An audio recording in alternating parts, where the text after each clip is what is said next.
மத்தேயு 6:4. அப்பொழுது அந்தரங்கத்தை பார்க்கிற உன் பிதா தாமே உனக்கு வெளி அரங்கமாய் பலனளிப்பார். எத்தனை பேர் இந்த வார்த்தைக்கு ஆமென் சொல்றீங்க? இந்த ஜூலை மாதமும் சரி, இந்த ஜூலை மாதத்திற்கு பிற்பாடு வருகிற அடுத்த 6 மாதமும் சரி, ஆண்டவர் எனக்காய் வெளியரங்கமாய் பலன் கொடுக்க போகிறார். எத்தனை பேர் இந்த வார்த்தைக்கு ஆமென் சொல்றீங்க? கடந்த 6 மாதம் எப்படின்னு எனக்கு தெரியாது. ஒருவேளை கடந்த 6 மாதம் என் வாழ்க்கை அந்தரங்கத்தில் இருந்திருக்கலாம். என்னுடைய லைஃப், என்னுடைய குடும்பம் அந்தரங்கத்தின் வேதனையில், அந்தரங்க பிரச்சனையில், அந்தரங்க போராட்டத்தில் இருந்திருக்கலாம். என் வாழ்க்கையில ஒரு மேன்மையை, ஒரு கனத்தை பார்க்க முடியாம இருந்திருக்கலாம். ஆனா அடுத்த 6 மாதத்துல கடந்த அந்தரங்கத்தை பார்க்கிறோம். ஆண்டவர் எனக்கு வெளியரங்கமான பலனை தரப்போகிறார். எத்தனை பேர் ஆமென் சொல்றீங்க? எத்தனை பேர் பெற்றுக்கொள்வதற்கு ரெடியா வந்திருக்கிறீங்க? நான் சொல்றேன், அடுத்த 6 மந்த்துக்குள்ள ஒரு ரிவார்டு உங்களுக்கு காத்திருக்கிறது. நம்புறீங்களா? பக்கத்துல உங்க கண்ணை பார்த்து தீர்க்க தரிசனமா சொல்லுங்க, ஒரு ரிவார்டு காத்திருக்கிறது. ரிவார்டா அவார்டா? சோத்திரம், ரெண்டுமே கிடைக்கும். ரிவார்டும் கிடைக்கும், தீர்க்க தரிசனமா சொல்லிருங்க, அப்படியே நடக்கும். அடுத்த 6 மாதத்துல நான் சொல்றேன், அடுத்த 6 மாதத்துல வெளியரங்கமா கர்த்தர் பலன் கொடுக்க போகிறா. உங்களுக்கு ரிவார்டும் வரப்போகுது, உங்களுக்கு அவார்டும் வரப்போகுது. நம்புறவங்க நல்ல கையை தட்டி கர்த்தருக்கு மகிமையை செலுத்துங்க. பிரைஸ் காட், ஹalleluya. நான் சொல்றேன், இதுவரை எப்படின்னு தெரியாது, அடுத்த 6 மாதத்துல கர்த்தர் வெளியரங்கமான பலனை தரப்போகிறார். நான் மறைந்திருக்கிற நாட்கள் அல்ல, நான் ஒளிந்திருக்கிற நாட்கள் அல்ல, வெளியரங்கமான அற்புதத்தை நான் பார்க்க போகிறேன். நம்புறீங்களா? நான் சொல்றேன், ஒளிந்திருக்கிறதுக்குன்னு ஒரு நாட்கள் இருக்குது, மறைந்திருக்கிறதுன்னு ஒரு நாட்கள் இருக்கிறது. ஒளிந்திருக்கிறதுக்கு ஒரு சீசன் உண்டு, மறைந்திருக்கிறதுக்கு ஒரு சீசன் இருக்கிறது. நான் சொல்றேன், முதல் 6 மாதம் மறைந்திருக்கிற சீசன், முதல் 6 மாதம் ஒளிந்திருக்கிற சீசன். ஆனா இந்த சீசன் ஒளிந்திருக்கிற சீசனும் அல்ல, கர்த்தரை வெளியே கொண்டு வர போகிறார். வெளிப்பிரகாரமான அற்புதம் நடக்க போகிறது. எத்தனை பேர் ஆமென் சொல்றீங்க? சத்தமாத்த ஒரு ஆமென் சொல்லுங்களேன். பைபிள்ல வாசிக்கிறோம், விளக்கை கொளுத்தி மரக்காலை மேல வச்சாங்களாம். எப்படி? விளக்க கொளுத்தி மேல மரக்காலை வச்சாங்கன்னா, மரக்காலாம் தெரியுமா? நமக்கு டப்பா தான் தெரியும். அதே வச்சுக்கோங்களேன், ஒரு மெழுகுவர்த்தி, ஒரு மெழுகுவர்த்தியை பொருத்திட்டு மேல ஒரு பெரிய குண்டாவை தூக்கி அமுக்குனா என்ன ஆகும்? ஏதாவது யூஸ் இருக்குதா? வெளிச்சம் தெரியுமா? அது வெளிச்சமும் தெரியாது, அது அணைந்தும் போகும். அது ஒரு சீசன். விளக்கை கொளுத்தி விளக்கின் மேல மரக்கால வைக்கிற ஒரு சீசன். ஆனால் கர்த்தர் வெளியரங்கமான பலனை கொடுக்கும் பொழுது, நான் மரக்காலுக்கு கீழே அல்ல, டப்பாவுக்கு கீழே அல்ல, சோத்திரம், மலை மேல் இருக்கிற பட்டணம் மறைந்து இருக்க மாட்டாது. கைகளை தட்டி கர்த்தருக்கு மகிமையை செலுத்துங்க. நான் அந்த வார்த்தை இப்படி சொல்றேன், சோத்திரம், மரக்காலால் மூடி வைக்கப்பட்டது ஒரு சீசன். ஒரு டப்பாக்குள்ள அல்லது ஒரு மரக்காலுக்குள்ள கூனி குறுகி வாழ்ந்தது ஒரு சீசன். ஆனா இந்த சீசன் அப்பா என்ன மலையின் மேல நிறுத்த போகிறார். இந்த சத்தத்தை கேட்கிற உங்களுக்கு இந்த வார்த்தையை கர்த்தர் தீர்க்க தரிசனமாய் சொல்லுகிறார். கடந்த ஜெனரேஷன் எப்படின்னு தெரியாது, உங்க ஜெனரேஷன் எப்படின்னு தெரியாது.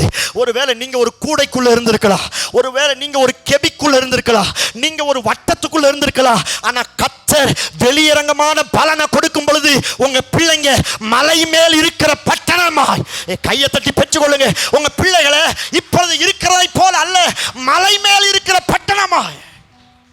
நம்புறீங்களா? நம்புறீங்களா? நான் சொல்றேன், வெளியரங்கமான ரிவார்டு காத்திருக்கிறது. நீங்க வெளியே வர போறீங்க. பக்கத்துல உங்களை பார்த்து சொல்லுங்க, நீங்க வெளியே வர போறீங்க. ஒளிந்திருக்கிற நாட்களுக்கு ஒரு ஃபுல் ஸ்டாப் கர்த்தர் வைக்க போறார். பாவம் செஞ்ச உடனே ஆதாமும் ஏவாளும் தங்களை என்ன செஞ்சாங்களாம்? ஒளித்து கொண்டார்கள். அதுவரை பகலில் குளிர்ச்சியான வேளையில் பிதாவோடு நடந்தார்கள், பிதாவோடு பேசினார்கள், பிதாவோடு உறவாடினார்கள். பாவம் உள்ள வந்த உடனே சோத்திரம், இவர்கள் நிர்வாணியாய் மாறின உடனே தங்களை செடிகளுக்குள்ள என்ன செஞ்சாங்களாம்? ஒளித்து கொண்டார்கள். நீ எனக்கு விரோதம் தப்பு பண்ணிட்டல, நீ பாவம் செஞ்சிட்டல, நீ அப்படியே ஒளிஞ்சு போன ஆண்டவர் விடல. ஒரு ஆமீன் சொல்ல மாட்டீங்க? நீ ஒளிஞ்சு நாசமா போன ஆண்டவர் என்ன செய்யல? விடல. ஆண்டவர் கேட்கிற, ஆதாமே ஆதாமே நீ எங்கே இருக்கிறாய்? இவன் சொல்லுகிறான், நான் நிர்வாணியா இருக்கிறபடினால் என்னை நான் என்ன செய்திருக்கிறேன், ஒளித்து கொண்டிருக்கிறேன். அவன் அப்படியே ஆண்டவர் ஒளிஞ்சு போகட்டுன்னு விடல. ஒளிந்து இருந்தவனுக்காக ஒரு ஆட்டை அடித்து அந்த ஆட்டின் தோலை எடுத்து ஒரு வஸ்திரத்தை கொடுத்து, நீ ஒளிய வேண்டிய அவசியம் கிடையாது, நான் உன்னை வெளியே கொண்டு வரேன்னு ஆதாமையும் ஏவாளையும் ஆண்டவர் வெளியே கொண்டு வந்தார். கையை தட்டி ஆமென் சொல்லி ரிசீவ் பண்ணுங்க. இது ஒளிந்திருக்கிற காலம் அல்ல, இது ஒளிந்திருக்கிற காலம் அல்ல, இது கூனி குறுகிற காலம் அல்ல, இது பயந்து நடுங்கிற காலம் அல்ல. அப்பா உங்களை வெளியே கொண்டு வர போகிறா, ஆண்டவர் உங்களை வெளியே கொண்டு வர போகிறா. நம்புறீங்களா? நம்புறீங்களா? சத்தமா ஒரு ஆமென் சொல்லுங்களேன். ஒளியிறது ஒரு சீசன், மறைஞ்சிருக்கிறது ஒரு சீசன். ஆனா இந்த சீசன் ஒளியிற சீசன் இல்ல, இது வெளியரங்கமாய் கர்த்தர் பலனை கொடுக்க போகிறார். எத்தனை ஒரு ஆமென் சொல்றீங்க? சத்தமாத்த ஒரு ஆமென் சொல்றீங்க. இன்னைக்கு நைட்டு கலெக்டர் ஆபீஸ்ல இருந்து ஒரு போன் வருது உங்க வீட்டுக்கு, உங்க பேரை சொல்லி, நீங்க இருக்கிறீங்களா? ஆமா நாங்க தான். முதலமைச்சர் உங்களை இந்த 2026 சட்டமன்ற தேர்தலில் உங்களை எம்எல்ஏ கேண்டிடேட்டா அறிவிக்கிறார். நீங்க தான் இந்த தொண்டாமுத்தூர் சட்டமன்ற தொகுதிக்கு எம்எல்ஏ கேண்டிடேட் அப்படின்னு ஒரு போன் வந்தா எப்படி இருக்கும்? சொல்லுவாங்களே, காலு தரையிலே. ஏன்னா எதிர்பார்க்காத ஒரு பதவி. சொத்துறோம் தமிழ்நாடு முழுவதுக்கு இல்ல, ஜஸ்ட் தொண்டாமுத்தூர் இந்த ஒன்றியத்துக்கு மாத்திரம். இதுக்கே ஒரு அப்பாயின்மெண்ட் ஆர்டர் வந்துச்சுன்னா சொத்துறோம் நம்மள கையில் என்ன செய்ய முடியாது. ஒருத்தன் கழுதையை காணுன்ட்டு வர்றான், கழுதையை காணுன்ட்டு வர்றவனை பிடிச்சி, ஏப்பா நீ கழுதையை தேடினதெல்லாம் போதும், உனக்காக சொத்துறோம் கவர்மெண்ட் ஜாப் காத்திருக்கிறது. ஆமீன் சொன்னீங்கன்னா நிறைய பேர் கவர்மெண்ட் ஜாப் வரப்போகுது. வார்த்தை வரும்போது ஆமீன் சொல்லி ரிசீவ் பண்ணுங்க. ஒரு ஆமீன் சொல்லுங்களேன். இவன் கழுதையை காணும்னு தேடி வந்தா, கழுதையை தேடி வந்தவனுக்கு தூக்கி ராஜா பதவியை, நீ இந்த தேசத்துக்கு முதல் ராஜாவாத்தான் நீ தான் என்ன செய்யணும். நம்மனா ஏய் யாரங்க மாறுங்கள் பிடியுங்கள். ஆனா சவுல் என்ன செஞ்சான்? அவன் இனி இங்கே வருவானா என்று அவர்கள் திரும்ப கர்த்தரிடத்தில் விசாரித்த போது, ஏன் அப்படின்னா அவன் ஓடிட்டான். யாரு? சவுலு உன்னை ராஜாவா கர்த்தர் மாத்துறான்னு கேட்ட கேள்வியை பாட்டு ஓடிட்டான். இவன் ஓடினவனே இவன் ஆளை காணோம். இப்ப எல்லாரும் ஆண்டவர்கிட்ட கேட்கிறாங்க, அவன் போயிட்டானே இனி திரும்ப வருவானான்னு கர்த்தர்கிட்ட கேட்ட உடனே எல்லாரும் சேர்ந்து, இதோ அவன் தளவாடங்களில் இருக்கிற இடத்துல ஒளித்து கொண்டிருக்கிறான். தளவாடம்னா தெரியுமா? நம்ம பாஷையில குடோனு. இந்த தேவையில்லாத பொருள் எல்லாம் ஒரு ரூம்குள்ள வச்சு இழுத்து பூட்டிருப்போம் பாத்தீங்களா? இந்த ராஜ செய்தியை கேட்ட உடனே இந்த சவுல் ஒரு குடோன்ல போய் என்ன செஞ்சான்? தன்னை ஒளித்து கொண்டான். ஆண்டவர் பார்த்தாரா? விடல. நீதிமான்கள் மேல் கர்த்தருடைய கண்கள் நோக்கமா இருக்கிறது. ஆண்டவர் சொன்னா, ஏ சவுலே, இது நீ கழுதையை தேடி அலைந்து திரிகிற நாட்கள் அல்ல, இது உன்னை குடோன்ல ஒளித்து கொண்டிருக்கிற நாட்கள் அல்ல, இது நான் உன்னை வெளியே கொண்டு வர போறேன். சமஸ்த இஸ்ரவேலுக்கு நான் உன்னை முதல் ராஜாவாய் அபிஷேகம் பண்ணுகிற நாட்கள். எத்தனை பேர் ஆமென் சொல்றீங்க? சத்தமா ஒரு ஆமென் சொல்லுங்களேன். இந்த வார்த்தையை ஒரு சிலருக்கு தீர்க்க தரிசனமா சொல்றாரு. வேண்டான்னு நீங்க ஒளிஞ்சாலும் கர்த்தர் விடமாட்டா, தூக்கி உங்களை அப்பர்ல வைப்பார். ஆமேனே வர மாட்டேங்குது. சத்தமாத்த ஒரு ஆமேன் சொல்லுங்களேன். இவன் எனக்கு ராஜ பதவி வேண்டாம், எனக்கு கழுத கிடைச்சா போதும். அந்த மேன்மை தெரியல. இவன் தன்னையே ஒளித்து கொண்டா. ஒளித்தவனை கர்த்தர் விடல. அந்தரங்கத்தை பார்த்து வெளியரங்கமாய் பலன் கொடுப்பேன்னு சொன்னார்ல, ஒளிஞ்சிருந்தவனை பிடிச்சி வெளியே கொண்டு வந்து 40 லட்சம் ஜனங்களுக்கு முதல் ராஜாவாய் சவுலை அபிஷேகம் பண்ணினா. கைகளை தட்டி கர்த்தருக்கு மகிமையை செலுத்துங்க. நான் சொல்றேன், நீங்க ஒளிந்த நாட்களுக்கு முடிவு வரப்போகிறது. ஆமென் சொல்ல மாட்டேங்கிறீங்களே. யாரை பார்த்து ஒளிஞ்சீங்கன்னு தெரியாது, எதை பார்த்து ஒளிஞ்சீங்கன்னு தெரியாது. அவங்களை எப்படி ஃபேஸ் பண்றது, அவங்களை எப்படி பார்க்கிறது, அவங்களை எப்படி மீட் பண்ண போறேன், இது எனக்கு சாத்தியம் இல்லையே. நான் ஒரு ஓரமா இருந்துக்கிறேன். நான் ஒரு இடத்துல ஓரம். நான் சொல்றேன், இது ஒளிந்து இருக்கிற காலம் அல்ல, இது ஓரமா இருக்கிற காலம் அல்ல. கர்த்தர் கர்த்தர் ஒளிந்திருக்கிற சவுலை வெளியே கொண்டு வந்து ராஜாவாய் வைத்தது போல மறைந்திருக்கிற ஒன்ன கையை தட்டி ஆமென் சொல்லி பெற்றுக்கொள்ளுங்க. எத்தனை பேர் ஆமென் சொல்றீங்க? இந்த சீசன் மறைந்திருக்கிற சீசன் அல்ல, இது வெளியே வர்ற சீசன். நம்புறீங்களா? நம்புறீங்களா? திடீர்னு யோசேப்பு தூங்கிட்டு இருக்கிறாரு. பழைய ஏற்பாடு யோசேப்பு இல்ல, புதிய ஏற்பாடு யோசேப்பு. திடீர்னு யோசேப்பு தூங்கிட்டு இருக்கிறாரு. தேவதூதன் சொப்பனத்தில் வந்து பிள்ளையை கொலை செய்வதற்கு ராஜா வகை தேடுகிறான். நீ உடனே மரியாளையும் பிள்ளையும் கூட்டிக் கொண்டு என்ன செய்து நீ போயிரு. வேற இடத்துக்கு போயிட்டான். சில மாசம் போச்சு. சில மாசம் போனதுக்கு பிற்பாடு அதே தேவதூதன் வந்து பிள்ளை உயிரை எடுக்கணும்னு எவன் நினைச்சானோ அவன் செத்து போயிட்டான். இப்ப நீ பிள்ளையை கூட்டு வெளியே வா. ஆமென் சொல்ல மாட்டேங்கிறேன். இயேசு கிறிஸ்துவுக்கும் ஒளியிற ஒரு ஸ்டேஜ் இருந்துச்சு, மறைந்திருக்கிற ஒரு ஸ்டேஜ் இருந்துச்சு. ஆண்டவரே அந்த ஸ்டேஜை உருவாக்குனார். நீ இப்ப வெளியில வராத, நீ பிள்ளையை கூட்டிட்டு ஒரு 3 மாதம் எங்கேயாவது போய் ஒளிஞ்சுக்கோ. 3 மாசம் கழிச்சு அந்த சீசன் முடிஞ்சிச்சு. பாத்தீங்களா? அந்த சீசன் முடிஞ்ச உடனே எவ்வளவு ப்ராஃபட்டிக்கா ஆண்டவர் சொல்றாரு, பிள்ளையின் உயிரை வாங்க தேடினவன் செத்து போயிட்டான். இப்ப நீ இயேசுவை கூட்டு வெளியில வா. இப்ப நீ இயேசு. எத்தனை பேர் இந்த வார்த்தைக்கு ஆமென் சொல்றீங்க? சத்தமாத்த ஒரு ஆமென் சொல்லுங்களேன்.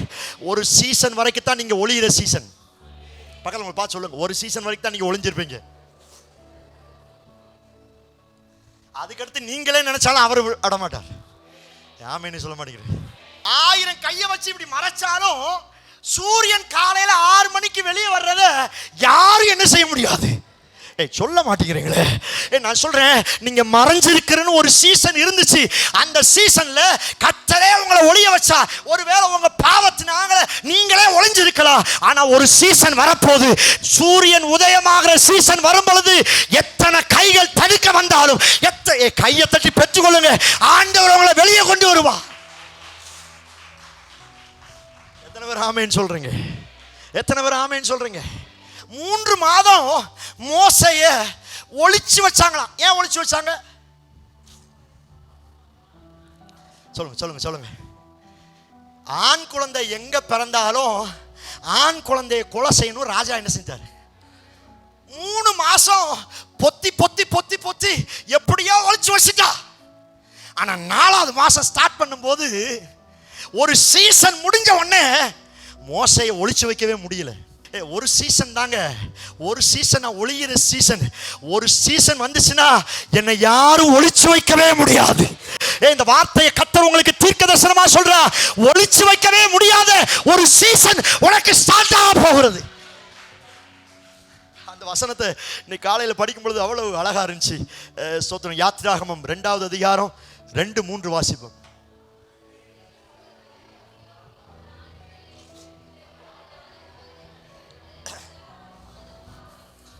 3 மாசம் என்ன செஞ்சாரா?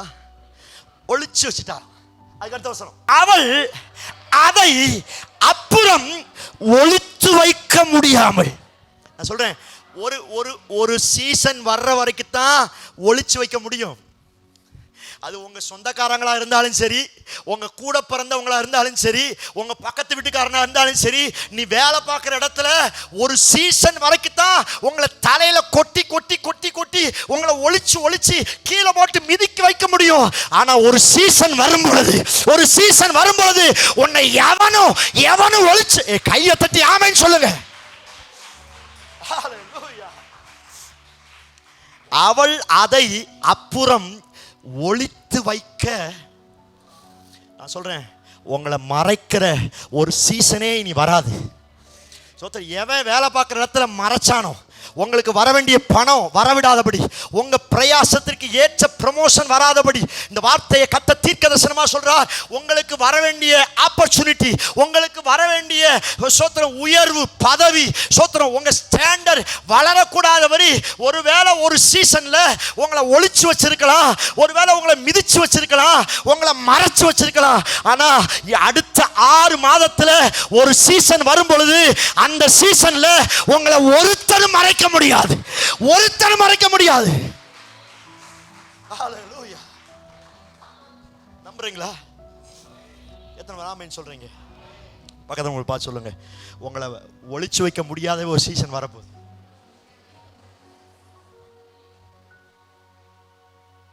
ஒரு சிலர் வேலையே செய்ய மாட்டாங்க, ஆனால் கம்பெனியில் பாஸ் வரும்பொழுது, மேனேஜர் வரும்பொழுது இவங்க தான் வேலை செய்கிற மாதிரி ஆக்டிங் காமிப்பாங்க.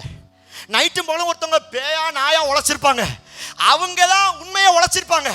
ஆனால் ஒருத்தன் ஒன்றும் செஞ்சுக்க மாட்டான். மேனேஜர் வரும்பொழுது மாத்திரம் இவன் தான் எல்லா வேலையும் காமிச்ச மாதிரி முன்னாடி இருப்பான். வேலை செஞ்சவன் என்ன செஞ்சிருப்பான்? பின்னாடி மறைஞ்சிருப்பான். அது ஒரு சீசன், அது ஒரு சீசன். ஆனால் இன்னொரு சீசன், அவனே ஒளிச்சு வைக்கணும்னு நினைச்சாலும் ஆமீன் சொல்ல மாட்டேங்கிறேன். இந்த குழந்தைய 3 மாசம் எப்படியோ அழும் பொழுது பாலை கீழே கொடுத்து ரப்பரை கிப்பரை கொடுத்து ஏதோ பண்ணி முடிச்சுட்டா. ஆனா ஒரு சீசன் முடியும் பொழுது இவன் ஸ்டாண்டர்ட் உயர உயர, இவனுடைய நாட்களின் எண்ணிக்கை வளர வளர, ஒவ்வொரு மாதமும் வளர வளர, மோசேயை தடுப்பதற்கு அவன் தாயால் கூட முடியல. பெத்த தாயாலே முடியலாட்டி பேயால எங்க முடியும்? ஆமேன்னு சொல்ல மாட்டேங்கிறேன். தாயாலேயே என் சீசனை கண்ட்ரோல் பண்ண முடியலைன்னா பார்வோன் ஏமாத்திரம். பெட்டியில செஞ்சு நானல் அனுப்பிட்டான். அது ஒரு சீசன். வண்டி அப்படியே போகுது, எங்க போகுதுன்னே தெரியல. அக்கா தூரத்துல இருந்து பைனாக்குலரை வச்சு பார்த்துக்கிட்டு இருக்கிறா. அது ஒரு சீசன், அது ஒரு சீசன். இப்ப இந்த குழந்தை எங்க வளர்க்கப்படுது? அரண்மனையில் வளர்க்கப்படுது. அது ஒரு சீசன். அந்த அரண்மனையில் வளரும் பொழுது யூதனை ஒருத்தன் அடிச்ச உடனே இவனால கோபம் தாங்க முடியல, கத்தி எடுத்து என்ன செய்யறான்? குத்தன உடனே ராஜாவுக்கு கோபம் வந்துருச்சு. பிடி அவனை, மோசையை பிடிச்சிட்டு வா, அவனை கொல்லணும். பைபிள் வாசிக்கிறோம், பார்வோனுக்கு முன்பாக பயந்து ஓடுனானோ. 40 வருஷம் பார்வோனுக்கு முன்னாடி நிக்க முடியல. ஐயோ பார்வோன் இருக்கானே, அவனுக்கு முன்னாடி என்னால் நிற்க முடியாது. அவன் என்னை பார்த்தா கொன்றுவான், அவன் என்னை பார்த்தா அழிச்சிருவான், நான் அழிச்சிரு போயிடுவேன். 40 வருஷம் ஒளிஞ்சிருந்தான். செகண்ட் சீசன் ஸ்டார்ட் ஆச்சு. எந்த பார்வோனுக்கு முன்னாடி ஒளிஞ்சானோ அதே பார்வோனுக்கு முன்னாடி கையில கோலோட வச்சு கோல் எடுத்து இப்படி போடுறான். நாங்கள் கையை தட்டி ஆமென் சொல்லுங்க. ஹல்லேலூயா. ஒரு கைதி தப்பிச்சது, ஆமீன் சொல்லுங்க. ஒரு கைதி தப்பிச்சு ஓடினது போல ஓடினான். அவனுக்கு முன்னாடி நிற்க முடியல. அவன் பண்ண பாவத்துக்கு, அவன் பண்ண சொத்திரம், அந்த மீறுதலான காரியத்துக்கு ஒரு கைதி தப்பிச்சு ஓடினது போனா. ஆனா திரும்பி வரும்போது கைதியா அல்ல, தகப்பனா வந்து நின்னான். அந்த வசனம் ரொம்ப அழகா இருக்குது. யாத்ராகமம் 11:3. அப்படியே கர்த்தர் மோசே என்பவன் எகிப்து தேசத்தில் பார்வோனுடைய ஊழியக்காரரின் பார்வைக்கும் ஜனங்களின் பார்வைக்கும், கையை தட்டி கர்த்தருக்கு மகிமையை செலுத்துங்களேன். ஒரு சீசன் பார்வோனுக்கு முன்னாடி ஒளிஞ்சு ஓடினா. ஆனா தேவன் வெளிப்பிரகாரமான அற்புதங்களை, வெளியரங்கமான பலனை கொடுவேன்னு அந்த சீசன் வந்த உடனே பார்வோனுக்கு பார்வைக்கு மிகவும் பெரியவனா மாறினானா. நம்புறீங்களா? நான் சொல்றேன், உங்க பழைய சீசன் முடிய போது புதிய சீசன்ல வெளியே வர போறீங்க. எத்தனை பேர் ஆமென் சொல்றீங்க? நான் சொல்றேன், எவன் உங்களை ஒளிச்சு வைக்க நினைச்சாலும், எவன் உங்களை துரத்துனாலும் அவனுக்கு முன்னாடி தைரியமா நிப்பீங்க. ஆமென் சொல்ல மாட்டேங்கிறீங்களா? சத்தமாத்த ஒரு ஆமென் சொல்லுங்களேன். கர்த்தர் உங்களை வெளியே கொண்டு வர போகிறார். மறுபடியும் கர்த்தர் சொல்லுகிறா, இது மறைந்திருக்கிற சீசன் அல்ல. அது சீசன் முடிஞ்சிச்சு. அடுத்த 6 மாதம் அப்பா என்னை வெளியே கொண்டு வர போகிறார்.